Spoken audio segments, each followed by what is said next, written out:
Assalamualaikum, teman-teman cerita Ainun. Semoga kalian semua dalam keadaan sehat, penuh kebahagiaan, dan selalu diberikan kemudahan dalam setiap langkah hidup. Aku doakan semoga hari-hari kalian penuh dengan berkah dan kebaikan. Nah, hari ini aku punya cerita yang mungkin bisa bikin kalian mikir dan mengambil pelajaran. Ada seorang wanita yang dulunya selalu dianggap sebelah mata, dihina karena hidupnya nggak sesuai dengan apa yang orang lain harapkan. Bahkan, banyak yang bilang dia nggak akan pernah bisa sukses, karena katanya, dia terlalu lemah untuk menghadapi dunia ini. Tapi, siapa sangka? Dia justru bangkit, melawan semua rintangan, dan membuktikan bahwa takdir itu bisa kita ubah, asal kita mau berusaha. Penasaran kan gimana kisahnya? Yuk, langsung simak cerita lengkapnya. Jangan lupa like, komen, dan subscribe ya, biar kalian gak ketinggalan cerita-cerita inspiratif lainnya dari cerita Ainun. Aku turun dari ojek online dengan beberapa kantong belanjaan. 2 di tangan kanan, 1 lagi menggantung di pundak kiri. Matahari baru naik, tapi peluh sudah membasahi keningku. Jaket tipis yang kupakai mulai terasa lengket, dan pundakku pegal karena beban kantong yang penuh dengan sayuran, bumbu dapur, serta roti kesukaan anakku. Namaku Rani, 32 tahun, ibu tunggal dari 1 anak laki-laki berusia 5 tahun. Sudah setahun lebih aku bercerai, dan sejak itu hidupku benar-benar berubah. Dari istri rumahan yang hidup dalam bayang-bayang suami, kini aku berdiri sendiri, menghidupi diriku dan anakku. Tak mudah, tentu saja. Tapi hari demi hari, aku mulai mencintai prosesnya. Aku mulai mengenali kekuatan yang selama ini tersembunyi dalam diriku. Pekerjaanku? Aku jualan online. Toko kecil yang dulu hanya menjual daster dan mukena kini tumbuh jadi bisnis yang serius. Omzetku bulan lalu menembus 700 juta rupiah. Tapi ya, kalau lihat aku di jalan, orang mungkin tak akan menyangka. Aku masih pakai daster dan naik ojek, bukan karena tak mampu beli mobil, tapi karena lebih praktis, dan jujur saja, aku tak butuh pembuktian pada siapa-siapa. Baru saja aku hendak membuka pagar rumah kontrakan kecil yang kini kutinggali bersama anakku, suara yang sangat kukenal melengking di belakangku. Ya ampun, pagi-pagi udah kayak tukang sayur aja belanjanya. Berat amat tuh, Dek.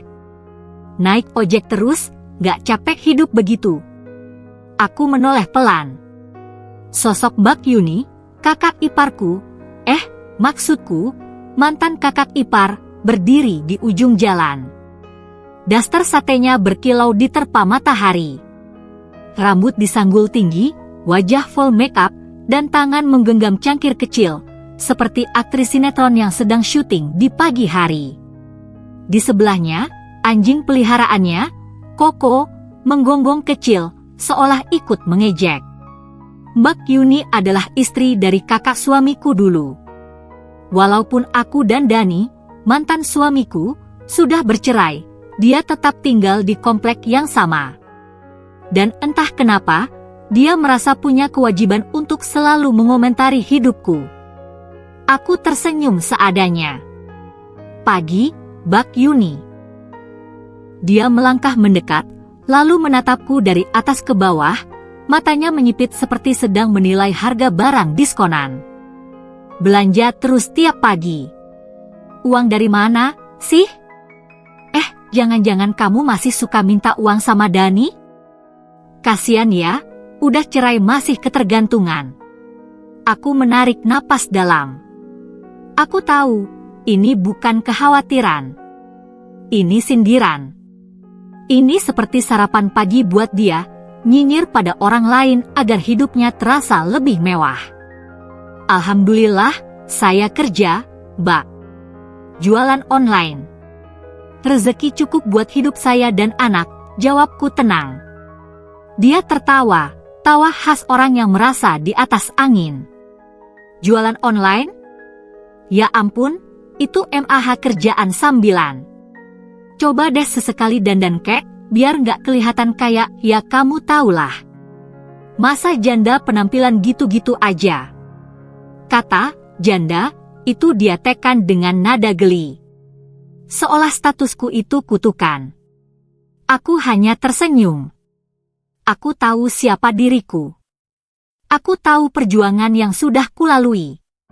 Orang seperti Mbak Yuni tak perlu dijelaskan.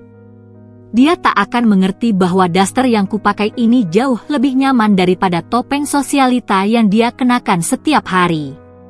Tanpa membalas, aku membuka pagar dan masuk ke dalam rumah. Dari balik pintu, anakku langsung menyambutku dengan pelukan hangat. Mama bawa ayam goreng, tanyanya dengan mata berbinar. Kupeluk tubuh mungil itu erat. Iya, sayang. Mama bawa semuanya buat kamu. Saat aku menyiapkan sarapan, pikiranku masih sedikit tertinggal di luar pagar. Tapi bukan karena sakit hati, lebih karena geli. Mereka tak tahu bahwa perempuan yang mereka pandang sebelah mata ini sedang membangun kerajaannya sendiri. Dan suatu hari nanti, mereka akan berdiri di luar pagar, menatap rumah ini sambil menahan iri. Tapi saat itu tiba, aku sudah terlalu sibuk mengejar mimpi yang lebih besar. Sinar matahari mulai meninggi, menerpa wajahku yang masih berkeringat setelah membawa belanjaan. Aku baru saja meletakkan kantong-kantong plastik di dapur ketika teringat kalau ada paket yang belum kuambil di pos satpam depan komplek. Dengan langkah cepat dan sandal jepit, aku keluar lagi menuju gerbang, menjemput satu kiriman penting dari supplier Korea yang harus segera ku-unboxing untuk live sore nanti. Langkahku terhenti saat melihat dua sosok berdiri di dekat pos satpam. Tubuhku langsung tegang. Jantungku memukul dada dengan ritme yang tak menyenangkan. Mereka berdiri terlalu percaya diri, seolah dunia ini milik mereka berdua. Dani, mantan suamiku, berdiri di sana dengan tangan di saku dan wajah pongah seperti biasanya. Tubuhnya sedikit lebih gemuk dari terakhir kali kami bertemu, tapi gaya bicaranya tetap menyebalkan. Di sampingnya, dengan baju ketat dan make-up penuh, berdiri Ayla, istri barunya, perempuan yang dulu diam-diam menjadi orang ketiga dalam rumah tanggaku. Perempuan yang dulunya kupanggil teman. Mereka berdua melihatku seolah aku ini pemeran figuran di film hidup mereka. Wah, masih naik ojek juga. Dani membuka percakapan dengan suara keras, cukup untuk membuat satpam menoleh. Kasihan amat, Ran. Nggak ada peningkatan hidup, ya. Aku diam. Kaki ingin melangkah, tapi seolah tertahan oleh udara panas yang tiba-tiba berubah jadi dingin. Ayla menyambung, belanja aja cuma bawa plastik pasar. Ibu-ibu kompleks sini aja bawa mobil semua, loh. Kamu masih kuat jalan kaki, ya? Hebat sih, hemat. Dia tertawa kecil, memamerkan senyum kemenangannya. Senyum nyinyir itu, sama seperti dulu, saat diam-diam mencuri suamiku. Kepalaku menunduk bukan karena malu, tapi sedang menahan banyak hal. Bukan hanya amarah, tapi juga tumpukan kenangan yang tiba-tiba melintas begitu cepat. Perceraian kami bukan karena aku kurang cantik atau tak bisa menjadi istri yang baik, tapi karena Dani tak pernah puas. Dia ingin perempuan yang bisa dia pamerkan, yang penampilannya selalu menarik mata, tak peduli hatinya kosong. Aku menarik napas pelan, lalu mendongak. Mata kami bertemu. Kali ini aku menatap balik, tanpa senyum, tanpa marah. Hanya tenang, karena aku tahu siapa aku sekarang. Alhamdulillah masih bisa jalan sendiri, masih sehat. Rezeki juga lancar. Mobil ada, tapi dipakai untuk kirim barang ke gudang, jawabku kalem. Dani mengerutkan kening. Barang. Aku mengangguk. Iya. Barang dagangan. Kan aku jualan online, seperti yang kamu tahu. Sekarang udah punya tim sendiri. Gudangnya 2. Pengiriman bisa ratusan paket per hari. Ayla tertawa tak percaya. Iya, jualan online. Itu yang dari dulu kamu banggain, kan? Tapi tetap aja, kamu tuh nggak level, Ran. Lihat deh, dastermu, sandalmu, ya ampun. Aku hanya menatapnya. Tidak semua kemenangan harus dipamerkan. Tidak semua kesuksesan harus disuarakan dengan keras. Tapi ada saatnya, keheningan lebih menyakitkan daripada argumen. Baju bisa diganti, tapi harga diri nggak, jawabku pendek. Senyum Ayla sedikit pudar. Dani tampak tak nyaman. Aku mengambil paket dari satpam, mengucapkan terima kasih, lalu berjalan kembali ke rumah. Di langkah keempat, aku sempat menoleh sebentar. Mereka masih berdiri di sana, tapi tak lagi setegak tadi. Mungkin mulai merasa asing dengan cara aku bicara sekarang, tak lagi seperti Rani yang dulu mereka rendahkan. Sesampainya di rumah, aku membuka paket dan tersenyum. Isinya gamis koleksi baru, pre-order yang sudah sold out sebelum live. Warnanya lembut, bahannya premium. Satu potong gamis ini, harganya lebih mahal dari semua pakaian yang Ayla kenakan tadi pagi. Kupandangi gamis itu sejenak, lalu bergumam pelan, tunggu saja, senyum kalian itu sebentar lagi akan berubah jadi tatapan iri. Pagi itu, udara di komplek masih sejuk. Matahari belum sepenuhnya naik, dan kabut tipis masih menyelimuti taman kecil dekat pos satpam. Burung-burung gereja ramai berkicau di pepohonan, seperti biasa menandai hari baru. Aku sudah bangun sejak subuh.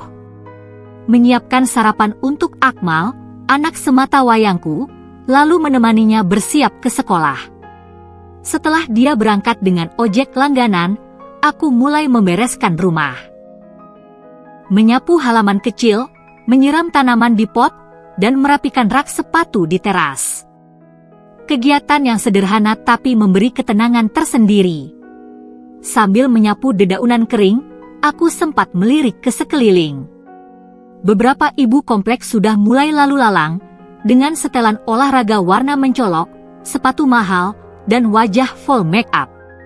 Sebagian hanya jalan santai, sebagian lagi duduk di taman kecil dekat pos satpam, dengan kopi atau teh hangat di tangan.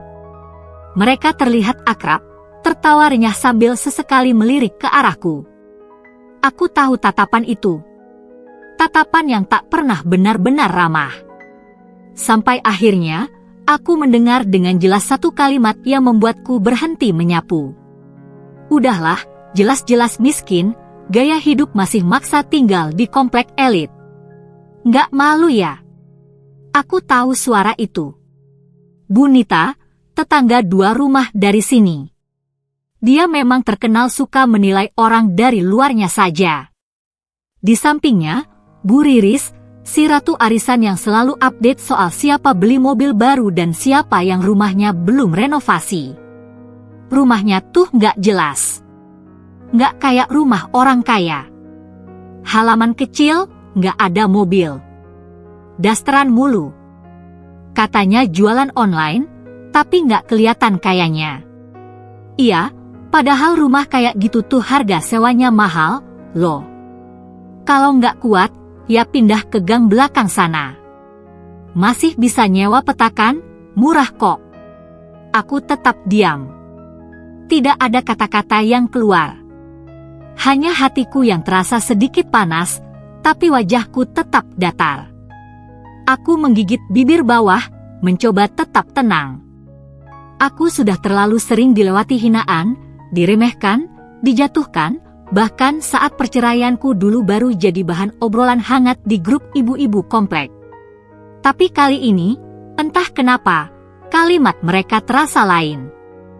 Kalimat itu bukan hanya menyerangku, tapi juga menyerang rumah ini.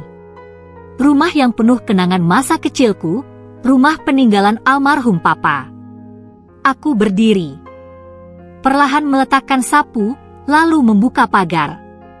Tanpa tergesa, aku berjalan ke arah taman, membawa 2 kantong sampah kecil yang ingin kubuang ke tempat sampah utama dekat pos satpam. Saat aku melewati mereka, obrolan langsung berhenti. Seperti biasa, mereka pikir aku tak dengar, padahal kuping ini cukup tajam untuk menangkap nada sinis yang mereka sembunyikan dalam tawa kecil. Aku berhenti sejenak. Bukan karena ingin melawan, tapi karena kali ini aku rasa mereka perlu mendengar sedikit kebenaran. Bu Nita, Bu Riris pagi, sapaku sopan dengan senyum kecil. Mereka membalas dengan senyum basa-basi. Rumah saya memang tidak besar. Halamannya juga kecil. Tapi rumah ini milik saya pribadi. Bukan kontrakan, bukan cicilan, dan bukan pinjaman. Ini warisan orang tua saya. Almarhum papa yang bangun sendiri waktu saya masih remaja. Aku diam sejenak, memastikan kalimatku masuk perlahan. Komplek ini dulu tanah keluarga kami, sebelum dijual ke developer. Bahkan jalan di depan taman ini dulunya jalan setapak yang papa saya cor sendiri, dulu, agar warga bisa lewat dengan aman. Wajah mereka mulai berubah. Senyum-senyum itu menghilang, tergantikan oleh ekspresi canggung yang mereka coba sembunyikan di balik gelas kopi mereka. Jadi, kalau dibilang saya maksa tinggal di sini, saya rasa justru saya sedang pulang ke rumah saya sendiri. Ke tanah saya sendiri. Aku melempar senyum yang lebih tulus. Dan soal kerjaan saya, alhamdulillah, walau hanya jualan online, dari HP, setiap bulan omsetnya lebih dari cukup untuk menyekolahkan anak saya, membayar tim saya, dan bantu keluarga saya. Mobil ada, tapi memang lebih sering dipakai karyawan untuk kirim barang. Aku tidak marah. Tidak meninggikan suara. Tapi setiap kata terasa berat, karena datang dari hati yang pernah diremehkan, dan sekarang mulai belajar berdiri lebih tinggi. Terima kasih ya, Bu, sudah perhatikan saya sejauh ini. Tapi insya Allah, saya cukup. Dan saya bahagia. Tanpa menunggu respon mereka, aku lanjut berjalan dan membuang kantong sampah. Di belakangku, tak ada lagi tawa. Tak ada lagi bisik-bisik. Hanya hening, dan mungkin sedikit rasa malu yang belum mereka akui. Sesampainya di rumah, aku menatap halaman kecilku. Ya, mungkin tak sebesar rumah-rumah lain di komplek ini. Tapi halaman ini, setiap ubinnya punya cerita. Punya kenangan. Punya nilai. Dan yang paling penting, halaman ini milik aku. Bukan pinjaman, bukan titipan. Tapi hak penuh, yang tak bisa disangkal oleh siapapun, termasuk mereka yang hanya menilai dari penampilan luar. Aku duduk di kursi rotan kecil di teras, menyeduh teh hangat, lalu menatap ke langit. Senyumku merekah. Karena kadang, dibenci di tanah sendiri justru jadi motivasi terbesar untuk membuktikan, aku bukan hanya bertahan. Aku sedang membangun tahta. Tak ada luka yang lebih menyakitkan daripada dikhianati oleh orang yang kita percaya sepenuhnya. Dan aku pernah merasakannya, sampai ke tulang. Dulu, aku adalah istri yang terlalu percaya. Terlalu banyak memberi, terlalu banyak mengalah, bahkan seringkali menutup mata terhadap hal-hal yang mulai terasa aneh. Aku pikir, semua itu bagian dari proses rumah tangga. Aku pikir, sabar adalah kuncinya. Aku pikir, jika aku terus berjuang, dia akan sadar dan berubah. Tapi ternyata aku salah. Terlalu salah. Aku tahu rumah tanggaku hancur bukan karena kekurangan cinta. Aku mencintainya dengan sepenuh hati. Tapi cinta saja tak cukup untuk membuat seseorang setia. Malam itu masih terpatri jelas dalam ingatanku. Hujan deras mengguyur kota. Aku menunggu suamiku pulang, sambil menyuapi Akmal yang baru saja sembuh dari demam. Ia pulang lewat tengah malam, wajahnya kelelahan, katanya habis lembur di kantor. Tapi saat aku mencuci bajunya esok pagi, aku temukan sesuatu di saku celana, nota hotel. Dan bukan hotel untuk urusan bisnis, tapi hotel untuk 2 orang yang butuh privasi. Dari situlah semuanya terkuak. Obrolan diam-diam, chat rahasia, transfer uang, foto-foto selfie yang disembunyikan di folder tersembunyi. Semua itu menyakitkan. Tapi yang paling menghancurkan adalah kenyataan bahwa perempuan itu adalah sepupunya sendiri. Seseorang yang pernah memanggilku, Mbak Rani, sambil makan di meja makan kami, dan pernah menitipkan anaknya saat ia harus mengurus orang tuanya di kampung. Dan suamiku? Ia memilih pergi. Dengan entengnya berkata, "Kamu gak pernah benar-benar ngerti aku. Maaf, aku lelah pura-pura. Aku hancur. Badanku menggigil. Hatiku sobek. Aku tidak menangis di hadapannya, aku terlalu syok bahkan untuk sekadar berkedip. Tapi begitu pintu tertutup dan langkah kakinya menjauh, aku jatuh. Menangis dalam diam, menjerit dalam hati, sambil memeluk Akmal yang tidur tanpa tahu bahwa hidup kami baru saja berubah selamanya. Beberapa bulan setelah itu, hidupku gelap. Aku merasa sendirian, malu, takut. Tapi yang paling menyakitkan adalah saat bisik-bisik mulai terdengar. Dari ibu-ibu tetangga. Dari kenalan yang hanya tahu kulit luar. Kasihan, suaminya selingkuh. Mungkin istrinya nggak bisa jaga penampilan. Kalau rumah tangga bisa hancur, pasti ada salah di perempuan juga. Janda muda. Hati-hati deketin suami orang. Aku tahu semua itu. Aku dengar semua itu. Tapi aku tidak bisa melawan. Karena saat itu, aku memang belum cukup kuat. Tapi dari keping-keping luka itulah aku mulai bangkit. Awalnya kecil. Aku jual barang-barang yang tak lagi kupakai. Mulai dari baju lama, sepatu, bahkan alat masak. Lalu mulai buka toko online di platform gratis.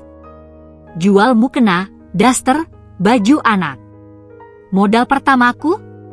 Cuma Rp500.000 dari hasil jual jam tangan pemberian suamiku dulu. Sambil jualan, aku belajar. Nonton YouTube tutorial. Baca buku marketing. Ikut kelas gratis. Aku menata ulang hidupku dari nol, dari kamar kecil, dengan wifi seadanya, dan Akmal di sampingku yang terus menanyakan, "Ayah kemana, Ma?" Sampai pada satu titik, aku mulai melihat hasilnya. Setiap bulan omzetku naik. Makin banyak yang repeat order. Makin banyak reseller yang bergabung. Aku mulai punya tim. Aku sewa gudang kecil. Lalu, aku mulai melirik tanah kosong di kampung halaman. Tanah itu milik keluarga besar. Dulunya dibiarkan kosong. Tapi aku ajukan izin ke paman dan bibiku. Aku ajak kerja sama. Bangun 3 unit kontrakan. 2 tahun kemudian, jadi 7.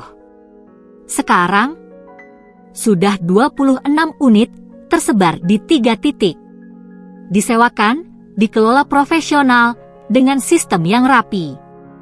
Dan yang paling membuatku terkesiap, beberapa rumah di komplek elit tempatku tinggal, ternyata dulunya adalah bagian dari lahan keluarga kami juga. Saat developer lama butuh investor tambahan, aku masuk.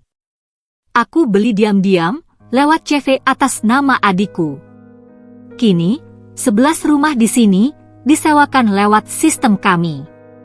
Dan 2 rumah dari 11 itu, ditempati oleh Bu Nita dan Bu Riris. Ya, mereka, yang kemarin bilang aku miskin dan tak pantas tinggal di komplek elit, justru hidup di properti milikku. Mereka membayar sewa setiap tahun, tanpa tahu bahwa pemilik sebenarnya adalah aku, janda sederhana yang katanya cuma jualan online dan dasteran tiap hari. Aku tidak sombong. Aku tidak merasa lebih baik. Tapi aku tahu, aku sudah sembuh. Luka itu masih ada. Bekasnya masih terlihat kalau kuingat-ingat. Tapi kini ia tak lagi menyakitkan.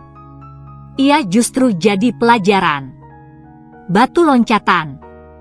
Bukti bahwa hancur bukanlah akhir dari segalanya.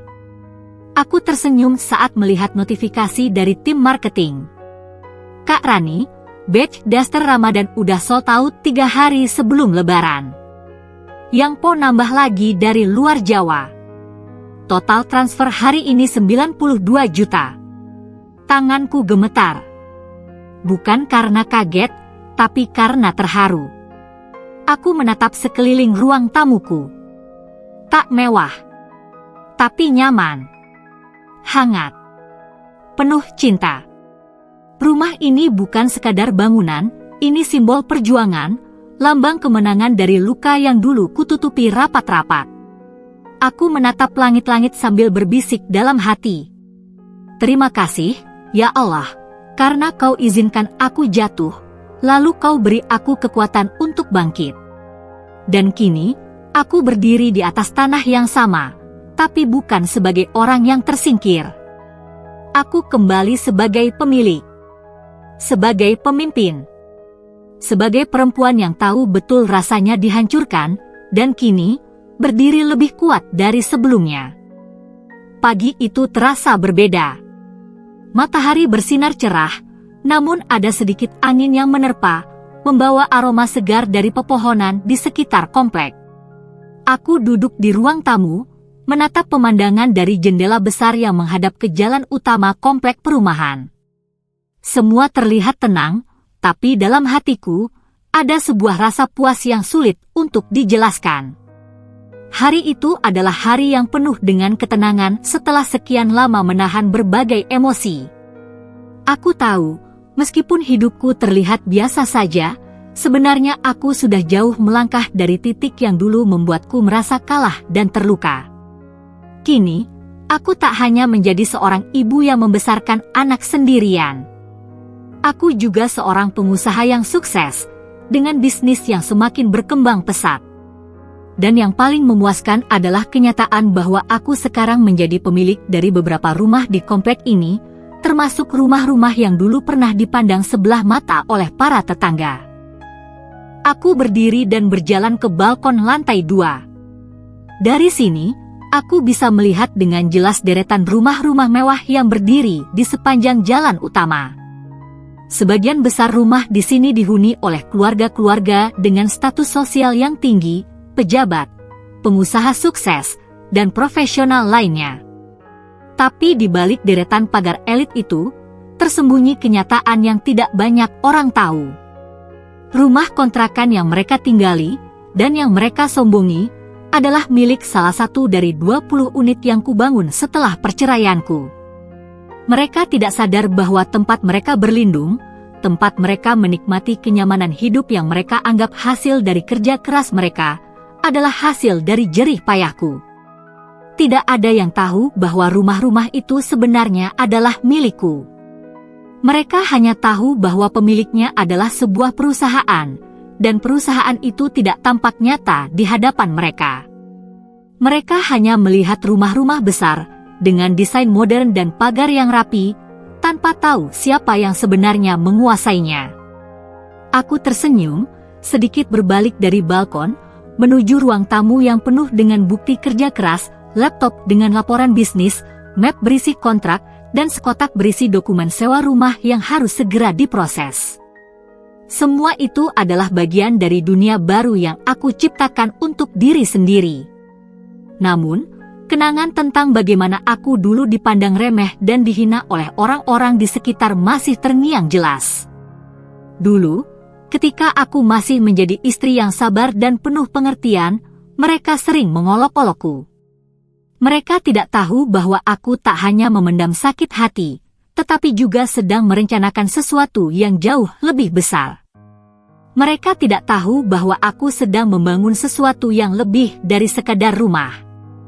Aku sedang membangun kehidupan yang akan membuktikan pada mereka bahwa tidak ada yang lebih kuat dari tekad seorang perempuan yang berjuang untuk dirinya dan anaknya. Aku teringat saat-saat pertama kali aku membeli tanah di sekitar komplek ini. Aku tahu, jika aku ingin sukses, aku harus membeli di tempat yang strategis. Aku tidak punya banyak uang pada saat itu, hanya sedikit tabungan yang kumiliki dari hasil usaha kecil-kecilan. Tapi aku yakin, tanah ini akan menjadi tempat yang baik untuk masa depanku. Dan setelah aku mengajukan proposal, bernegosiasi dengan pemilik lama, aku berhasil membeli beberapa unit tanah. Mulailah aku membangun rumah-rumah kontrakan satu persatu, pelan-pelan. Awalnya, aku hanya berpikir untuk mencari penghasilan tambahan. Tapi seiring berjalannya waktu, aku semakin tertarik pada dunia properti. Bisnis ini ternyata lebih besar dan lebih menguntungkan dari yang kubayangkan. Setelah beberapa tahun, rumah-rumah yang dulu kubangun dari tanah kosong kini menjadi tempat tinggal bagi orang-orang yang tidak tahu apa-apa tentang siapa aku, siapa yang menguasai tanah ini, atau siapa yang menyediakan mereka tempat tinggal. Mereka mengira semuanya hanya bagian dari perusahaan besar yang tak tampak wajahnya. Mereka tidak tahu bahwa aku adalah perempuan biasa yang dulu pernah diinjak-injak, yang kini berdiri tegak di atas kakinya sendiri. Tapi, aku tidak berencana untuk memberitahu mereka. Aku tidak butuh pengakuan dari siapapun. Aku hanya ingin menikmati kemenangan ini secara diam-diam.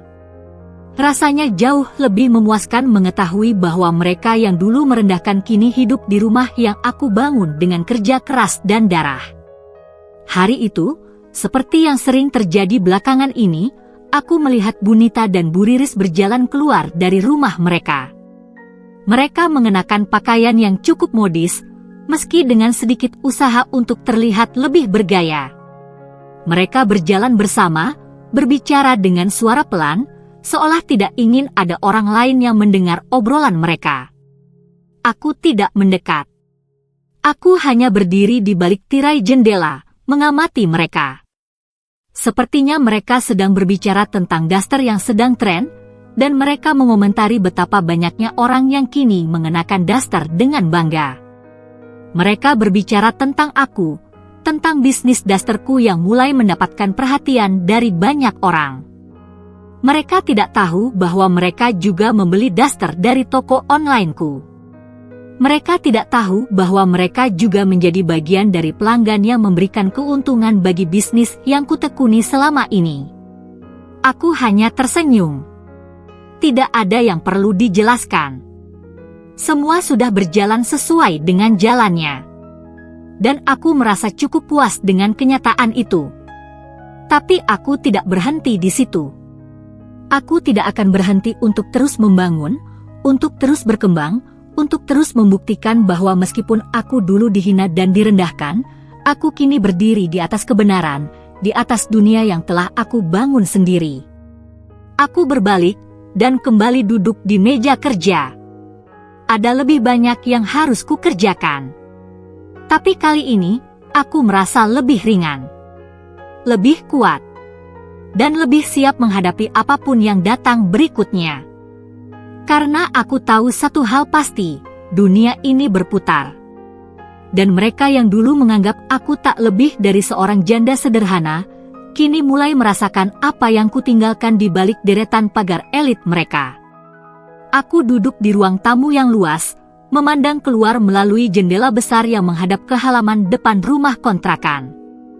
Pagi itu, aku merasa tenang, lebih dari sekedar ketenangan biasa. Ini adalah ketenangan yang datang dari rasa kendali atas hidupku, dan tentu saja, atas orang-orang yang selama ini meremehkan aku. Saat aku mendengar suara langkah kaki dari luar, aku tahu persis siapa yang datang. Seperti biasa, tetangga-tetangga yang baru selesai dengan kegiatan arisan dan belanja mereka mulai terlihat di sepanjang jalan. Salah satunya adalah Bunita dan Bu Riris, yang sedang asyik berbicara, seperti biasanya, tentang belanja, acara sosial, dan gosip seputar kehidupan tetangga. Aku bisa mendengar mereka mendekat, dan kali ini aku memutuskan untuk sedikit memberi pelajaran. Aku meraih ponselku dan menghubungi manajer propertiku yang sudah lama tahu tentang perhatianku terhadap kualitas penyewa di setiap unit yang aku miliki. Aku pura-pura terlibat dalam percakapan serius agar bisa menangkap perhatian Bu Nita dan Bu Riris. "Apa kabar, Pak Fajar? Ini saya, Rani. Coba tolong dicek unit C12, saya dengar ada penyewa yang mulai kelewatan," kataku dengan nada tenang, tapi penuh wibawa. "Pastikan dia tahu aturan kami. Jangan biarkan dia ganggu ketenangan lingkungan. Saya nggak mau ada masalah. Terutama dengan para penyewa yang kurang bisa menjaga etika." Aku melirik mereka sejenak dari balik tirai, lalu tersenyum tipis. Mereka berhenti sejenak, terlihat seperti mendengar percakapan yang sepertinya cukup serius. Aku tahu bahwa mereka pasti penasaran dengan apa yang baru saja aku katakan. Bu Nita dan Bu Riris, yang selalu merasa lebih tinggi status sosialnya, pasti tidak menyangka bahwa aku sedang mengatur sesuatu yang lebih besar di balik percakapan sederhana itu. "Baik, Kak Rani. Saya akan segera periksa dan pastikan semuanya aman." "Terima kasih sudah mengingatkan," suara Pak Fajar terdengar dari ujung telepon. Aku menutup telepon dengan lembut, namun tetap terlihat tegas. Setelah itu, aku menaruh ponsel di meja dan melangkah keluar menuju balkon yang menghadap langsung ke jalan depan. Dari sini, aku bisa melihat mereka, Bu Nita dan Bu Riris, berbicara dengan sedikit berbisik. Mereka pasti masih berpikir tentang percakapan telepon yang baru saja kudengar. Rani, ada yang baru ya?" Bu Nita bertanya dengan ragu-ragu, mencoba membuka percakapan. "Tadi dengerin kamu telepon ke siapa? Kayaknya serius banget." Aku tersenyum. "Oh, cuma masalah kecil. Ada beberapa penyewa yang perlu diingatkan soal aturan." "Nggak masalah sih, cuma supaya semuanya tetap nyaman di sini. Ini kan lingkungan elit, Bu. Kita semua harus menjaga agar tidak ada yang merusak reputasi." Mereka saling bertukar pandang, terlihat bingung. Aku tahu mereka sedang mencerna apa yang baru saja aku katakan. Mereka pasti tidak tahu bahwa unit C12 yang aku sebutkan dalam percakapan tadi adalah rumah kontrakan yang sekarang mereka tinggali. Tentu saja, mereka juga tidak tahu bahwa aku bisa dengan mudah memonitor dan mengatur setiap penyewa yang tinggal di rumah-rumahku. "Ah, begitu ya. Tapi kan, kita semua di sini harus menjaga kenyamanan bersama," Bu Riris akhirnya berkata, mencoba terlihat bijak. "Kalau ada yang berisik atau ngelanggar, kita pasti nggak nyaman juga." Aku mengangguk dengan senyum tipis. "Betul sekali, Bu Riris. Karena kalau sudah mulai ganggu ketenangan, itu bisa merusak lingkungan, dan kita semua tahu, lingkungan yang nyaman itu yang paling utama." Di dalam diriku, ada rasa puas yang semakin menguat. Mereka yang dulu menganggap aku sebagai wanita lemah, seorang ibu rumah tangga yang sederhana, kini mulai merasakan sedikit ketegangan dari apa yang mereka anggap, tampaknya, adalah sebuah dunia yang sangat jauh dari mereka. Dunia di mana aku bisa mengendalikan bukan hanya bisnis, tetapi juga lingkungan di sekitar rumah-rumah kontrakan yang mereka tempati. Beberapa menit kemudian, aku melihat Pak Fajar tiba di depan rumah kontrakan mereka dengan sebuah mobil perusahaan. Sambil melangkah keluar, aku melihat Bu Nita dan Bu Riris melirik dengan rasa penasaran. Mungkin mereka mulai sadar bahwa ini bukan masalah sepele. Itu bukan hanya tentang aku yang sekedar terlibat dalam dunia properti, tetapi juga tentang kuasa yang aku miliki untuk mengatur apapun yang terjadi di lingkungan ini. Aku tetap tersenyum, sambil memperhatikan bagaimana Pak Fajar menyapa mereka dengan sopan, namun tidak ada yang bisa menutupi ketegangan yang ada di antara kami. Mereka pasti merasa tidak nyaman, bahkan sedikit bingung, karena mereka tahu, ada sesuatu yang lebih besar yang tidak mereka ketahui di balik penampilanku yang sederhana ini. Aku tidak perlu menunjukkan apapun. Tidak perlu berbicara berlebihan. Aku hanya perlu memastikan bahwa mereka paham, tanpa perlu mengatakannya. Semua ini adalah hasil dari perjalanan panjang yang aku lalui. Semua ini adalah buktinya. Jaga ketenangan, ya, Bu, kataku dengan nada ringan sambil berbalik masuk ke rumah. Kita semua di sini harus saling menjaga. Sambil menutup pintu, aku menatap cermin besar di ruang tamu. Kali ini, aku tidak merasa rendah diri. Aku merasa kuat. Aku merasa bahwa apa yang aku bangun, bukan hanya rumah kontrakan, tetapi kehidupan baru, adalah sebuah kemenangan yang tak perlu dibuktikan dengan kata-kata. Aku berbalik, melangkah menuju ruang kerjaku, dan kembali menghadap layar komputer. Ada lebih banyak yang harus dilakukan. Ada lebih banyak yang harus dikendalikan. Namun, aku tahu satu hal pasti, mereka kini melihatku dengan cara yang berbeda. Dan itu adalah harga yang lebih berharga daripada sekedar pengakuan. Hari itu, langit biru membentang tanpa awan. Udara terasa segar, hampir seperti tanda bahwa hari ini adalah saat yang tepat untuk membuka sebuah rahasia besar, atau lebih tepatnya, mengungkapkan kebenaran yang selama ini tersembunyi. Aku bisa merasakannya. Terkadang, ketenangan yang luar biasa membawa pengertian baru tentang siapa diri kita sebenarnya dan siapa yang benar-benar melihat kita. Dan saat ini, aku merasa siap. Aku sedang duduk di ruang tamu sambil memeriksa beberapa laporan sewa yang baru datang melalui email. Sesekali, aku melirik keluar jendela. Keluarga-keluarga yang biasanya sibuk dengan rutinitas mereka mulai keluar dari rumah. Aku tahu mereka tidak tahu apa yang akan terjadi hari ini.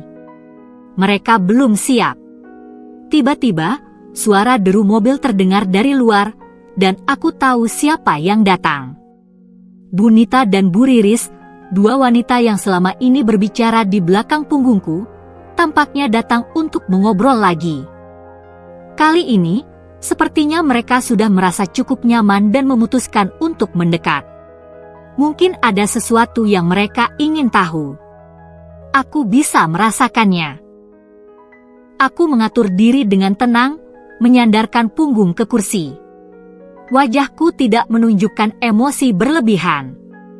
Aku sudah terbiasa dengan perasaan ini, perasaan tenang sebelum mengungkapkan sesuatu yang besar. Aku tahu, hari ini aku tidak hanya akan berbicara, tetapi juga memberikan sebuah pelajaran yang mereka tidak akan lupakan. Setelah beberapa detik, mereka akhirnya muncul di pintu depan rumah. Bu Nita terlihat lebih percaya diri, sementara Bu Riris tampak sedikit canggung, mungkin merasa bahwa ada yang berbeda kali ini. Mereka pasti merasa sesuatu yang aneh, karena sejak percakapan teleponku sebelumnya, ada ketegangan yang tak bisa mereka abaikan. "Apa kabar, Rani?" Bu Nita bertanya, suaranya ceria namun masih terdengar sedikit canggung. "Kita lihat-lihat rumah, ya. Ini memang bagus banget, loh." Aku tersenyum tipis. "Terima kasih, Bu. Saya memang suka menjaga agar semuanya tetap nyaman." Bu Riris mengangguk-angguk, tampaknya mencari-cari topik lain. "Tapi, Rani, kita tadi dengar soal penyewa C12. Apakah semuanya sudah selesai, ya? Kalau ada masalah, kita pasti nggak mau kan ada keributan di sini." Aku mengangguk pelan. "Oh iya, semuanya sudah ditangani. Saya sudah beri peringatan supaya tidak ada gangguan.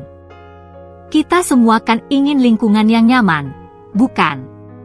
Aku berhenti sejenak, memberi mereka kesempatan untuk menyerap kata-kataku.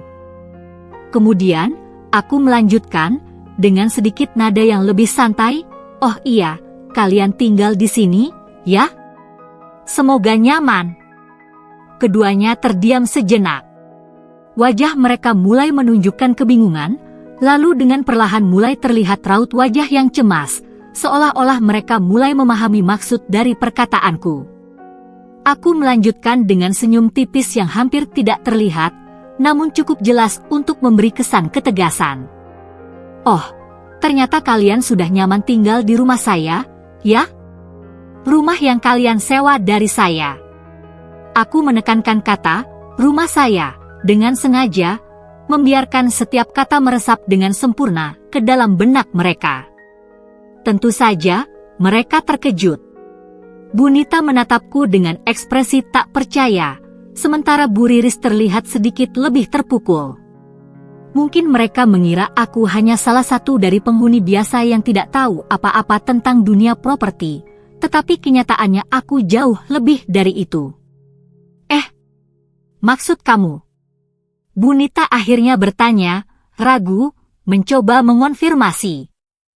Kamu maksudnya rumah yang kita tinggalin ini milik kamu? Aku tersenyum dengan anggukan pelan. Betul, Bu. Rumah kontrakan yang kalian tinggali ini milik saya. Saya sendiri yang mengelola properti ini. Seperti yang aku duga, keduanya tampak terkejut. Namun, tidak hanya terkejut, mereka mulai merasa canggung, seolah sebuah tirai besar yang selama ini menutupi pandangan mereka telah terbuka, mengungkapkan kenyataan yang selama ini tersembunyi. Mereka sudah lama berpikir bahwa aku hanya seorang ibu rumah tangga biasa, yang tidak tahu apa-apa tentang dunia properti. Tapi kenyataannya, aku adalah pemilik dari beberapa rumah di kompleks elit ini. Ada hening sejenak di antara kami, di mana hanya suara burung dan angin yang terdengar. Bu Riris yang biasanya cepat berbicara, kali ini diam, tidak tahu harus berkata apa. Sementara Bu Nita, meski tampak sedikit lebih percaya diri, tetap tidak bisa menyembunyikan keterkejutannya. Aku tidak memberi mereka kesempatan untuk berbicara terlalu lama. Saya sudah banyak bekerja keras untuk membangun semua ini, lanjutku dengan suara yang mantap. Dulu, saya tidak memiliki apa-apa. Tapi saya tidak pernah menyerah. Dan lihatlah sekarang, saya sudah bisa mengelola beberapa unit properti di sini, termasuk rumah yang kalian tinggali. Keduanya saling bertukar pandang. Aku bisa melihat kecanggungan di wajah mereka. Mereka mungkin merasa malu, atau bahkan lebih buruk, merasa bodoh. Aku bisa merasakan bagaimana ego mereka yang sebelumnya tinggi perlahan runtuh, dihancurkan oleh kenyataan bahwa mereka telah meremehkan orang yang sekarang ternyata lebih sukses dari yang mereka kira.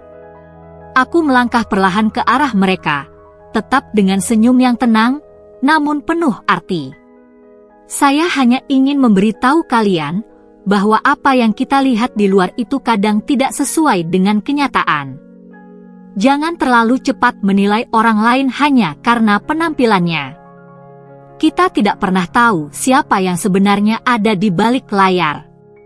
Aku bisa merasakan bahwa kata-kataku mulai menyentuh mereka. Mereka yang dulu suka merendahkan, kini mulai melihat aku dengan cara yang sangat berbeda. Mereka bukan hanya melihatku sebagai seorang ibu yang sederhana, tetapi sebagai seorang wanita yang sudah membuktikan dirinya dalam dunia yang penuh dengan tantangan. Ada hal lain yang ingin kalian tanyakan? Tanyaku dengan tenang, namun tatapanku tajam, membuat mereka merasa sedikit lebih kecil. Atau mungkin kalian hanya ingin memastikan bahwa kalian merasa nyaman tinggal di rumah saya. Setelah beberapa detik hening, Bu Nita akhirnya berkata, kami tidak tahu, Rani. Kami kira kamu hanya. Aku mengangkat tangan pelan, memberi isyarat agar mereka tidak perlu melanjutkan. Tidak masalah. Semua sudah jelas sekarang. Semoga kalian bisa nyaman tinggal di sini, ya. Aku meninggalkan mereka dengan senyum yang tetap tersimpan, meskipun mereka tidak bisa menghindar dari rasa malu yang kini membayangi mereka. Tidak perlu ada kata-kata berlebihan. Yang penting adalah mereka kini mengerti siapa aku dan apa yang sudah aku capai. Dan yang lebih penting lagi, mereka akan selalu mengingat hari ini. Setelah aku mengungkapkan siapa diriku yang sebenarnya, suasana di sekitar kami tiba-tiba berubah menjadi tegang. Ketika aku melangkah mundur sedikit, mereka hanya terdiam, seolah terpaku oleh apa yang baru saja aku katakan. Wajah mereka yang tadinya penuh dengan nada mengejek kini berubah kaku, seperti layar yang dipenuhi kerut-kerut ketegangan. Bu Nita, yang tadi penuh percaya diri, kini tampak canggung. Matanya berkeliling, seakan mencari-cari kata yang tepat untuk diucapkan. Ia mencoba tersenyum, namun senyum itu jelas palsu. Ada kecemasan yang tak bisa ia sembunyikan. Tangannya yang dulu seakan bisa mengatur dunia kini tampak sedikit gemetar. Jadi kamu benar-benar yang punya semua ini. Suaranya terdengar lebih pelan, lebih hati-hati. Ada ketegangan yang jelas terdengar dalam setiap kata. Aku mengangguk pelan, tidak merasa perlu untuk menjelaskan lebih jauh. Biarlah mereka mencerna semuanya. Aku menatap mereka dengan senyum tipis yang tak terlalu lebar, hanya cukup untuk menunjukkan bahwa aku tidak ingin terjebak dalam percakapan panjang yang tidak perlu. Ya, benar. Ini semua milik saya. Dan kalian tinggal di salah satu rumah kontrakan saya, jawabku dengan nada tenang, tetap memancarkan kepercayaan diri yang kini semakin menguat. Namun, yang paling mencolok adalah istri Bu Nita, Bu Riris. Matanya sudah tidak bisa lagi menyembunyikan kegelisahan. Sebelumnya, ia tampak seperti wanita yang penuh dengan rasa superioritas, namun kini matanya yang besar itu memancarkan kegelisahan. Ia mencoba tersenyum, tapi senyum itu tidak pernah sampai ke matanya. Alih-alih terlihat ramah, ia justru semakin tampak cemas. Rani, kita nggak tahu kalau kamu yang punya semua ini. Bu Riris mencoba berbicara, tapi kata-katanya terdengar putus-putus. Kami cuma, tinggal di sini dengan nyaman, sih. Gimana ya, nggak ada niat apa-apa. Aku mengamati mereka berdua, melihat ketegangan yang semakin terlihat jelas di wajah mereka. Wajah Bu Nita yang dulunya penuh dengan senyuman nyinyir kini terlihat datar, bahkan sedikit cemas. Mereka berdua jelas tidak tahu harus berkata apa, sementara aku tetap tenang, seolah-olah sudah lama mempersiapkan diri untuk momen ini. Tenang saja, Bu. Tidak perlu merasa canggung, kataku dengan nada yang begitu lembut, hampir seperti menyindir. Kalian tinggal di sini dengan harga yang sudah disepakati. Saya tidak pernah mengganggu kenyamanan kalian, kan? Semua ini sudah jelas aturan dan ketentuannya. Tentu saja, aku tahu mereka tidak merasa nyaman. Tidak hanya karena terkejut mengetahui siapa aku, tetapi juga karena mereka sadar, selama ini mereka telah meremehkan seseorang yang kini memiliki kuasa yang jauh lebih besar dari yang mereka kira. Bahkan, mereka tidak menyangka kalau rumah yang mereka anggap sepele ini sebenarnya adalah bagian dari bisnis yang lebih besar. Suasana semakin canggung, dan aku bisa merasakan perubahan sikap mereka yang dramatis. Bu Riris yang sebelumnya begitu percaya diri, kini hanya bisa diam, memandangi sepatu hak tinggi yang ia kenakan seolah itu akan memberi jawaban pada kebingungannya. Ia tidak tahu bagaimana cara berbicara lagi. Sementara Bu Nita, yang mulai menyadari bahwa aku bukan lagi wanita biasa, terus berusaha mencari cara untuk menebus kesalahannya, meskipun itu terlihat sia-sia. Ada yang ingin kalian bicarakan lebih lanjut? Tanyaku sambil menatap mereka dengan tatapan yang tegas namun tidak kasar. Aku ingin mereka tahu, bahwa meskipun aku tidak perlu berbicara panjang lebar, aku tetap mengendalikan percakapan ini. Bu Nita mencoba tersenyum lagi, kali ini lebih paksa. Enggak, kok, Rani. Kita cuma pengen ngobrol sebentar. Maksudnya, soal rumah ini, gimana biar semuanya tetap lancar? Kita kan nggak ada niat buruk, kok.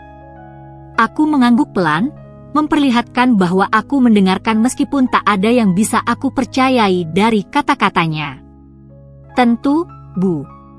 Semua sudah diatur dengan jelas. Dan, kalau ada masalah, kalian tahu di mana bisa menghubungi saya.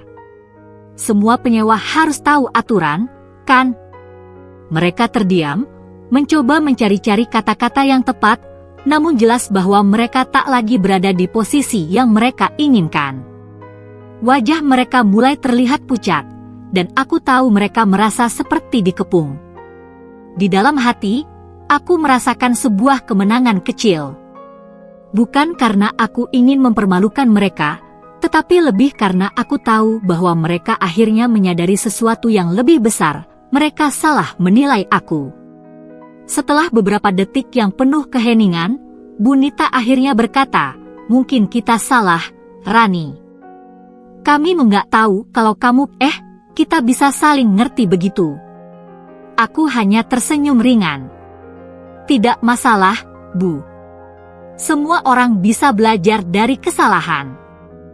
Kedua wanita itu akhirnya terlihat semakin tidak nyaman. Mereka mencoba berpamitan dengan cepat, berusaha keluar dari situasi canggung ini. Mereka hanya memberi senyum kecil, yang lebih terlihat sebagai upaya untuk mengakhiri pertemuan ini secepat mungkin. Aku mengamati mereka berjalan keluar dari teras rumahku, dan dalam langkah mereka yang agak terburu-buru, aku bisa melihat bahwa mereka merasa malu, bahkan sedikit takut. Aku menatap mereka dari balik pintu, tak berkata apa-apa. Aku tahu mereka akan mengingat hari ini. Mereka akan mengingat bagaimana dengan hanya beberapa kata, aku berhasil menunjukkan siapa sebenarnya yang mengendalikan keadaan. Setelah mereka pergi, aku menghela napas lega, namun tidak lepas dari senyum penuh kemenangan. Ini adalah salah satu momen yang aku tunggu-tunggu. Momen ketika mereka yang dulu meremehkan, akhirnya melihat aku sebagai seseorang yang patut dihormati. Meskipun aku tidak ingin mempermalukan mereka, hari ini aku hanya menunjukkan siapa yang sebenarnya memiliki kekuatan di kompleks ini. Setelah pertemuan tegang di teras rumah itu, aku merasa bahwa sudah saatnya untuk mengubah suasana dan memperkenalkan diriku dengan cara yang lebih elegan. Aku memutuskan untuk mengadakan sebuah acara yang besar, arisan. Bukan hanya untuk beberapa orang, tetapi untuk semua penghuni kompleks. Sebuah kesempatan bagi mereka untuk melihat sisi lain dari diriku yang lebih profesional dan berkelas. Aku ingin mereka tahu bahwa aku tidak hanya seorang ibu rumah tangga biasa, yang dikesampingkan dan dipandang sebelah mata. Hari ini, aku akan membuat mereka mengerti bahwa aku adalah seorang pengusaha sukses yang pantas dihormati. Aku mengirimkan undangan ke semua rumah di kompleks ini, termasuk ke rumah Bunita dan Bu Riris. Tanpa terkecuali. Mereka harus menghadiri acara ini, dan lebih penting lagi, mereka harus mendengarkan apa yang akan aku katakan. Aku tahu ini adalah kesempatan yang tepat untuk menceritakan kisah hidupku tanpa harus langsung menyindir mereka. Sebuah kesempatan untuk berbagi pengalaman, namun juga mengingatkan mereka bahwa segala penilaian yang mereka buat tentangku sebelumnya hanyalah sebuah kesalahan besar. Hari yang ditunggu pun tiba. Aku menyambut tamu-tamu yang datang dengan senyum ramah, memastikan semuanya terasa nyaman. Tidak ada yang tahu betapa besar arti acara ini bagiku. Semua persiapan sudah selesai, mulai dari dekorasi yang mewah hingga hidangan yang disiapkan dengan sempurna. Setiap sudut rumahku terasa hidup, dipenuhi oleh tawa dan percakapan ringan. Aku tahu bahwa mereka akan berbicara tentang acara ini untuk waktu yang lama. Ketika arisan dimulai, aku berdiri di depan ruangan, memberikan sambutan kepada semua penghuni. Mataku menatap satu persatu wajah mereka yang hadir. Beberapa di antaranya sudah tampak tidak sabar untuk mulai undian, tetapi aku ingin memastikan bahwa sambutanku akan meninggalkan kesan yang mendalam. Aku tidak akan berbicara tentang bisnis atau properti secara langsung, karena itu terlalu jelas. Sebaliknya, aku akan berbicara tentang perjalanan hidupku, perjalanan yang mereka semua tahu, namun belum tentu mereka paham sepenuhnya. Selamat datang, Teman-teman, aku mulai dengan suara yang tenang, namun penuh keyakinan. Terima kasih telah datang di acara arisan kali ini. Saya tahu banyak dari kita yang sibuk, tetapi saya sangat senang bisa berkumpul dengan kalian semua. Aku berhenti sejenak, memberikan kesempatan bagi semua orang untuk menikmati suasana. Beberapa wajah mulai terlihat lebih rileks, namun masih ada yang tampak cemas. Mungkin mereka tidak tahu apa yang akan terjadi selanjutnya. Pada kesempatan kali ini, saya ingin sedikit bercerita, lanjutku. Tentang perjalanan hidup saya yang mungkin tidak banyak dari kalian yang tahu. Tentang bagaimana saya bisa berada di tempat ini, menjalani kehidupan yang sekarang, meskipun dulu saya tidak pernah menyangka bisa sampai di titik ini. Aku bisa merasakan mata mereka tertuju padaku, mereka mulai mendengarkan dengan seksama. Aku tahu mereka menganggapku sebagai seorang ibu rumah tangga biasa, seorang wanita yang hanya tinggal di rumah. Namun hari ini, mereka akan mendengar sisi yang berbeda. Ada waktu dalam hidup saya ketika saya merasa kehilangan segalanya. Saya tidak hanya kehilangan pasangan hidup, tetapi juga kepercayaan diri saya. Saya sempat merasa rendah diri, terpinggirkan, dan dipandang sebelah mata. Tetapi, dari saat itulah saya mulai belajar sesuatu yang sangat penting. Terkadang, kita harus jatuh terlebih dahulu untuk bisa bangkit lebih tinggi. Kita harus berani melawan ketakutan kita sendiri untuk mencapai apa yang kita inginkan. Aku berhenti sejenak, memastikan bahwa setiap kata yang aku ucapkan benar-benar masuk ke dalam hati mereka. Aku melanjutkan dengan lebih pelan dan penuh makna. Dulu, saya hanya seorang wanita biasa dengan mimpi-mimpi sederhana. Tapi saya tahu satu hal, saya tidak ingin hidup saya hanya berputar di tempat yang sama. Saya memutuskan untuk mengambil langkah berani, meskipun banyak yang meragukan saya. Tapi saya tidak pernah menyerah.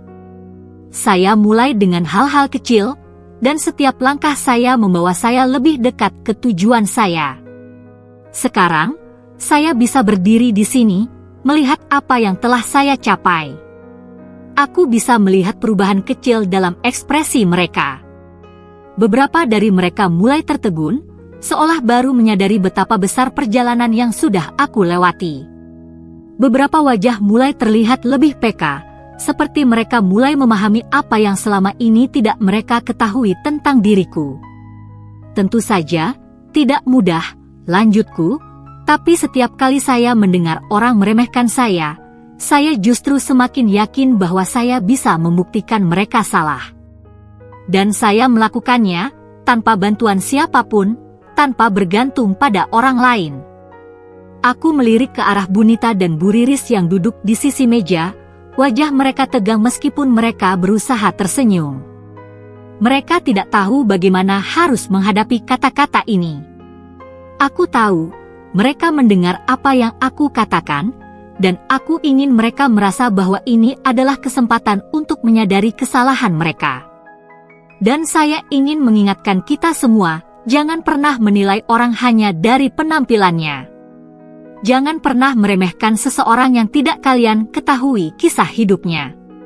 Setiap orang memiliki cerita yang layak untuk didengarkan, dan setiap orang bisa bangkit dari keterpurukan, asalkan mereka memiliki tekad dan keberanian untuk terus maju. Aku berhenti, memberikan jeda sejenak. Semua mata tertuju padaku. Aku tahu ini adalah momen yang tepat.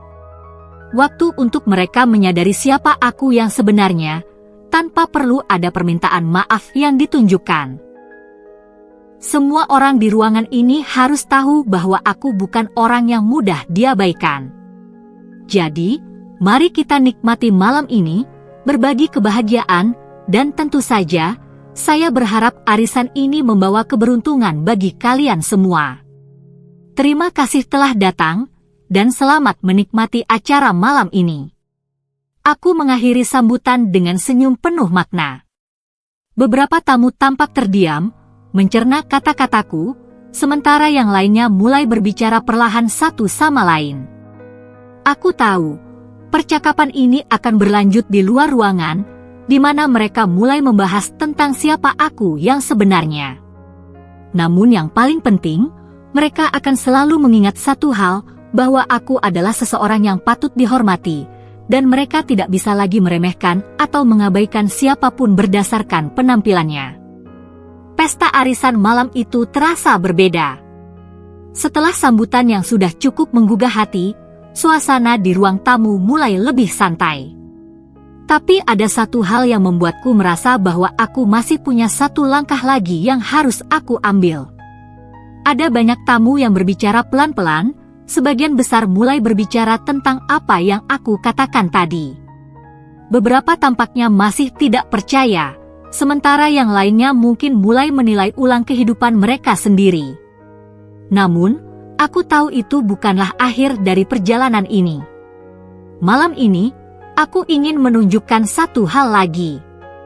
Aku naik ke panggung kecil yang ada di sudut ruangan, sebuah panggung kecil yang aku persiapkan untuk malam ini, bukan hanya untuk acara arisan, tetapi untuk menunjukkan pada mereka siapa aku sebenarnya.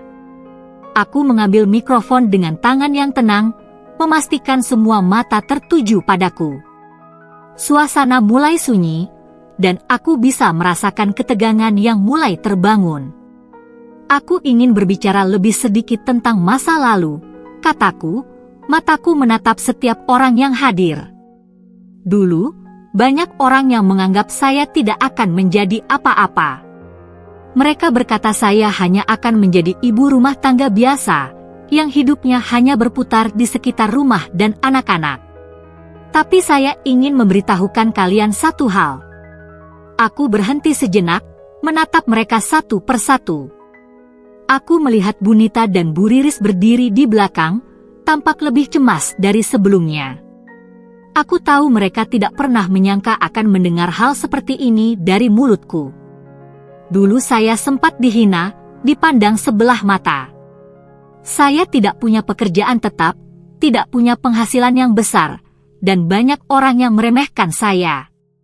Mereka mungkin berpikir saya tidak akan bisa berbuat lebih dari apa yang sudah saya jalani, sebagai ibu rumah tangga yang biasa saja. Tapi saya ingin kalian tahu sesuatu. Dari rasa sakit itulah saya belajar dan bangkit.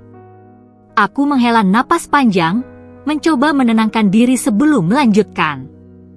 Keberhasilan saya hari ini bukanlah hasil dari kebetulan, ataupun pemberian dari orang lain.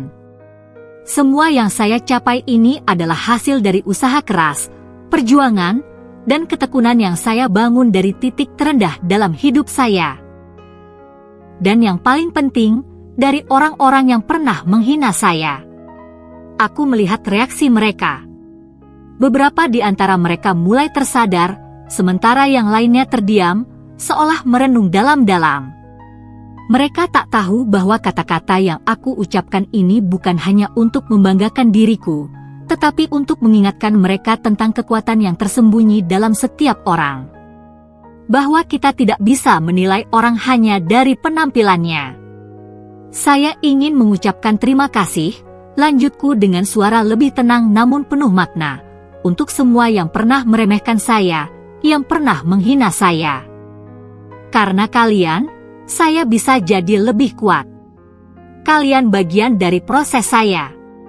Saya tidak akan pernah sampai di sini tanpa semua hinaan itu. Tanpa setiap penilaian negatif yang kalian berikan. Kalian adalah bagian dari batu loncatan saya. Suasana menjadi hening. Aku bisa mendengar detak jantungku sendiri yang berdebar kencang. Tapi aku tidak takut. Aku tahu ini adalah waktunya untuk berbicara dengan tegas. Ada yang mungkin berpikir bahwa saya datang dari latar belakang yang tidak istimewa. Ya, saya tidak punya privilege apapun. Tetapi saya memiliki tekad yang lebih kuat daripada apapun. Dan itulah yang akhirnya membuat saya bangkit. Jadi, kepada kalian yang masih meremehkan, saya ucapkan terima kasih. Karena kalian adalah bahan bakar bagi saya untuk terus maju. Aku mengamati wajah mereka, melihat bagaimana ekspresi mereka mulai berubah. Beberapa dari mereka yang sebelumnya terlihat meremehkan, kini mulai terlihat terkesima. Aku bisa merasakan bahwa mereka mulai menghargai setiap kata yang keluar dariku. Dan saya ingin memberikan pesan ini untuk semua yang ada di sini malam ini.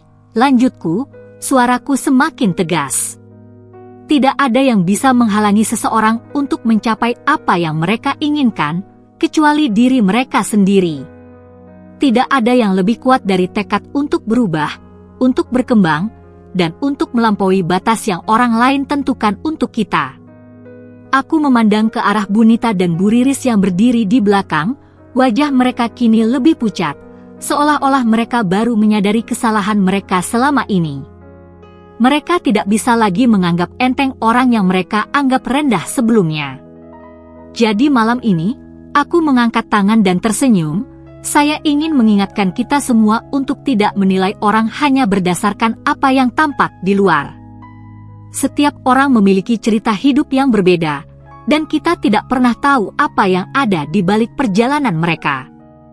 Aku menurunkan mikrofon dengan perlahan, senyum kecil terbit di bibirku. Aku tahu apa yang baru saja aku sampaikan akan meninggalkan kesan mendalam di hati mereka.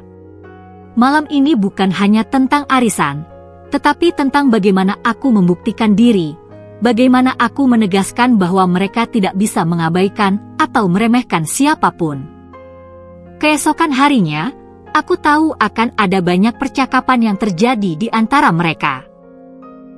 Beberapa mungkin akan mulai menghargai aku lebih, sementara yang lainnya mungkin akan merasa canggung karena telah meremehkan diriku.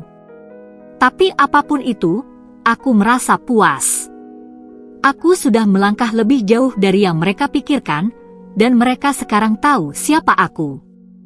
Ini baru awal dari perjalanan panjangku, dan mereka baru saja menyaksikan sedikit dari cerita hidupku. Tidak ada yang lebih indah daripada menunjukkan kekuatanmu di hadapan mereka yang dulu tidak percaya padamu. Keesokan harinya, setelah arisan yang mengungkapkan begitu banyak tentang diriku, aku merasa perasaan yang campur aduk. Ada kelegaan, ada kepuasan, tapi yang paling besar adalah ketenangan. Aku tahu bahwa aku sudah melakukan apa yang harus kulakukan.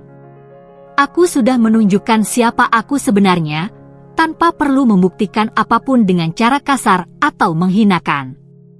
Aku hanya melanjutkan langkahku dengan percaya diri, membiarkan kehidupan mengajarkan mereka apa yang dulu tak mereka pahami.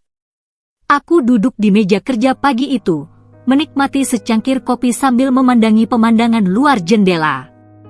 Terkadang, aku merasa hidupku sudah berjalan di jalur yang benar, tetapi ada kalanya aku merasa ada hal-hal yang harus dilepaskan.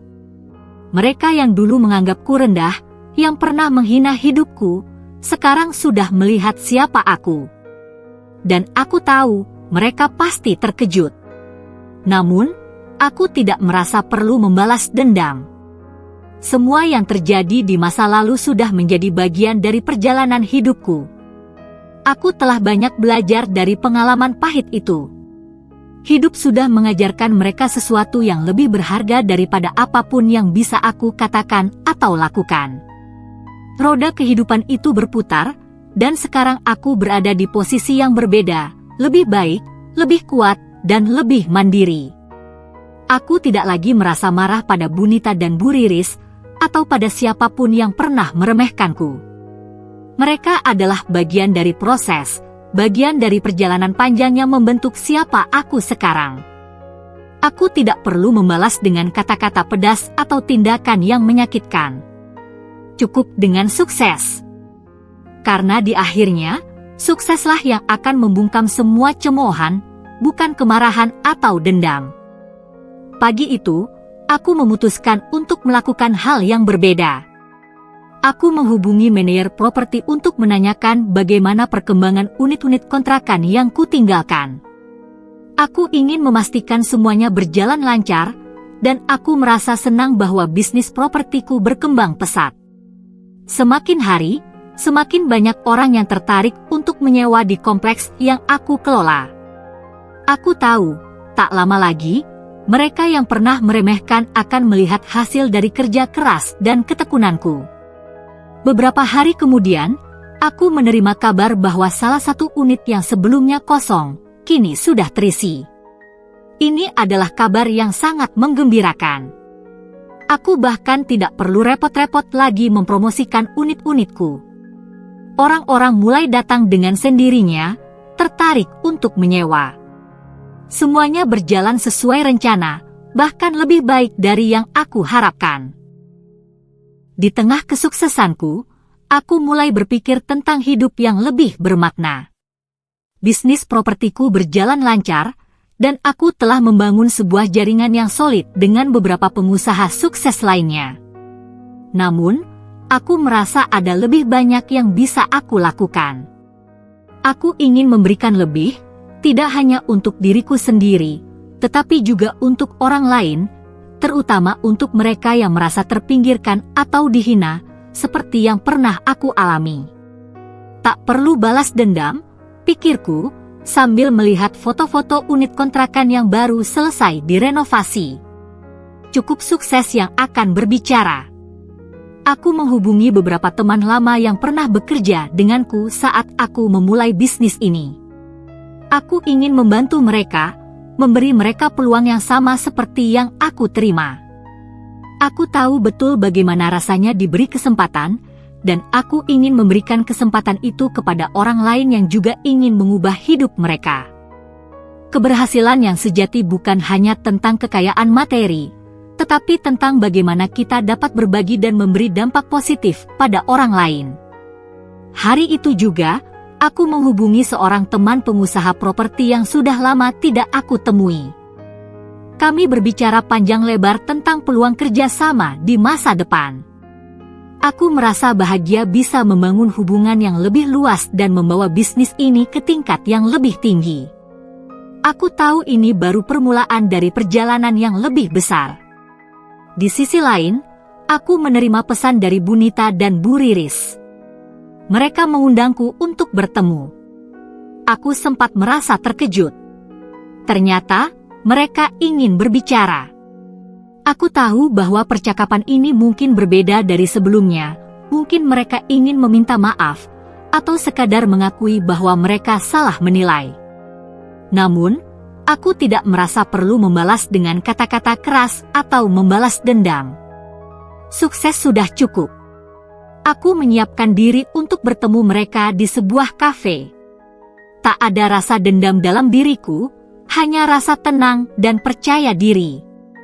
Aku tahu bahwa pertemuan ini akan menjadi momen yang sangat penting, bukan hanya untuk mereka, tetapi juga untukku. Aku tidak perlu meminta maaf atau menunjukkan rasa sakit hati. Semua sudah selesai, dan sekarang aku lebih baik daripada sebelumnya. Ketika kami duduk bersama, aku melihat bahwa mereka merasa canggung. Mereka tidak tahu bagaimana memulai percakapan. Aku tidak menganggap ini sebagai kesempatan untuk menjatuhkan mereka, karena itu bukan tujuanku. Aku hanya ingin berbicara, berbagi pemikiran tentang bagaimana hidup bisa berubah dengan cara yang tak terduga. Aku tidak marah pada kalian, kataku dengan lembut, meskipun hatiku penuh ketenangan. Kalian tidak perlu merasa canggung. Semua yang terjadi sudah ada di masa lalu, dan sekarang aku hanya ingin fokus pada hal-hal positif. Tidak ada lagi ruang untuk dendam atau rasa benci. Mereka tampak terkejut mendengar kata-kataku, tetapi aku tahu mereka menghargai kejujuranku. Aku tidak perlu menghakimi mereka, karena hidup sudah mengajarkan semuanya. Mereka yang dulu meremehkan, sekarang bisa melihat hasil kerja kerasku. Dan itu adalah balasan terbaik yang bisa kuberikan. Kita semua menjalani hidup dengan cara kita masing-masing, lanjutku. Yang penting adalah bagaimana kita belajar dari setiap pengalaman, baik itu manis atau pahit. Dan untuk itu, aku berterima kasih kepada kalian. Tanpa pengalaman itu, mungkin aku tidak akan sekuat sekarang. Mereka terdiam, tetapi aku bisa merasakan ada perubahan dalam pandangan mereka. Ini adalah momen yang lebih bermakna dari sekadar kata-kata permintaan maaf. Ini adalah tentang kedewasaan dan penerimaan. Aku tahu, pada akhirnya, aku tidak perlu lagi menjelaskan apapun tentang diriku. Sukses sudah cukup berbicara. Aku meninggalkan kafe dengan perasaan lega. Tanpa kebencian, tanpa penyesalan, hanya rasa syukur atas perjalanan hidup yang sudah mengajarkan begitu banyak hal. Aku tahu, hidup terus berputar, dan setiap putaran membawa pelajaran yang berharga. Aku akan terus melangkah maju, tanpa perlu mengingat masa lalu yang kelam. Karena, pada akhirnya, keberhasilanlah yang akan mengakhiri semua cerita. Hari itu, aku duduk di kursi belakang ojek, angin sepoi-sepoi menerpa wajahku. Aku masih naik ojek, meskipun sekarang aku bisa memilih kendaraan yang lebih mewah. Tidak ada yang tahu betapa bahagianya aku dengan keputusan ini. Ini bukan soal status atau penampilan, tapi tentang kebebasan yang akhirnya aku rasakan.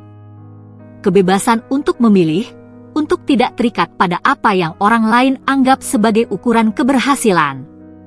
Banyak orang mengira bahwa orang sukses harus memiliki mobil mewah, rumah besar, atau barang-barang berkelas. Tapi mereka tidak tahu bahwa kekayaan sejati tidak bisa diukur dengan barang-barang fisik yang bisa dilihat. Kekayaan sejati ada di dalam diri, di dalam kepala dan hati. Bagaimana kita melihat dunia, bagaimana kita menghargai proses yang telah kita jalani, dan bagaimana kita memberi arti pada hidup ini, itu yang sebenarnya penting. Sambil menatap jalanan yang terus berubah, aku merasa ada kedamaian yang luar biasa. Setiap langkah yang aku ambil, setiap keputusan yang aku buat, adalah hasil dari perjalanan panjang yang penuh tantangan. Aku tidak merasa harus membuktikan apapun kepada siapapun lagi. Aku sudah sampai pada titik di mana aku merasa cukup dengan diri sendiri. Tidak ada lagi kebencian atau rasa perlu membalas dendam. Semua itu telah berlalu. Aku tertawa kecil, memikirkan betapa jauh perjalananku dari saat pertama kali aku mulai merintis bisnis kontrakan itu. Dulu, aku dipandang sebelah mata, dianggap tidak akan bisa berbuat banyak. Sekarang, aku bisa duduk di belakang ojek ini, bebas memilih kemana arah hidupku akan berjalan. Tidak ada lagi yang bisa menghentikan langkahku. Dan yang terpenting, aku merasa bahagia dengan apa yang aku miliki sekarang, bukan hanya dari segi materi, tapi juga dari segi kebebasan dan kedamaian batin. Mantan suamiku, Bu Nita, Bu Riris, dan semua yang dulu meremehkan, kini pasti menyaksikan perubahan dalam hidupku. Mereka tidak pernah tahu seberapa kuat aku bertahan dan berjuang setelah semua yang mereka katakan. Tapi aku tidak pernah menginginkan balas dendam. Aku hanya ingin membuktikan bahwa kita tidak pernah tahu batasan seseorang, sampai mereka benar-benar menunjukkan apa yang bisa mereka capai. Dan aku sudah mencapainya. Ketika ojek berhenti di depan pintu rumah kontrakan yang aku kelola, aku melangkah turun dengan penuh rasa syukur. Rumah ini, unit-unit yang aku bangun dengan susah payah, semuanya adalah hasil dari kerja keras dan tekad yang tak pernah padam. Dan yang paling penting, aku merasa bebas. Bebas untuk memilih, bebas untuk hidup sesuai dengan keinginanku. Aku melirik ke sekitar. Semua penghuni kontrakan yang dulu sempat meremehkanku, sekarang pasti sudah tahu siapa aku sebenarnya. Mereka bisa melihat dari cara aku hidup, dari cara aku menjalankan bisnis, bahwa sukses itu bukan tentang apa yang orang lihat di luar, tetapi tentang apa yang kita bawa di dalam diri kita. Aku berjalan menuju pintu rumahku, tanpa rasa bangga yang berlebihan. Ini bukan tentang menjadi lebih baik dari orang lain, tapi tentang menjadi versi terbaik dari diriku sendiri. Di dalam hatiku, aku tahu bahwa aku telah melangkah jauh. Aku telah melampaui apa yang mereka kira tentang diriku, dan yang lebih penting, aku telah menemukan kedamaian yang sejati dalam hidupku. Sambil menutup pintu rumah di belakangku, aku tersenyum pada diriku sendiri. Aku tidak perlu lagi membuktikan apapun. Sukses itu sudah terukir jelas, bukan hanya dengan harta, tetapi dengan bagaimana aku menjalani hidup ini dengan penuh makna. Aku naik ojek, bukan karena aku miskin, tapi karena aku bebas memilih untuk tidak terikat pada apapun yang dunia anggap sebagai ukuran keberhasilan. Dan itu adalah kebebasan sejati, naik ojek, tapi naik level. Dengan ini, cerita Rani pun berakhir di titik di mana dia tidak lagi merasa perlu untuk menunjukkan apapun kepada dunia. Semua perjuangannya telah membentuknya menjadi pribadi yang lebih kuat, lebih bijaksana, dan lebih damai. Terlepas dari semua hinaan dan perasaan diremehkan, Rani akhirnya menyadari bahwa kebahagiaan sejati tidak datang dari materi, tetapi dari kedamaian batin dan kebebasan untuk memilih jalannya sendiri.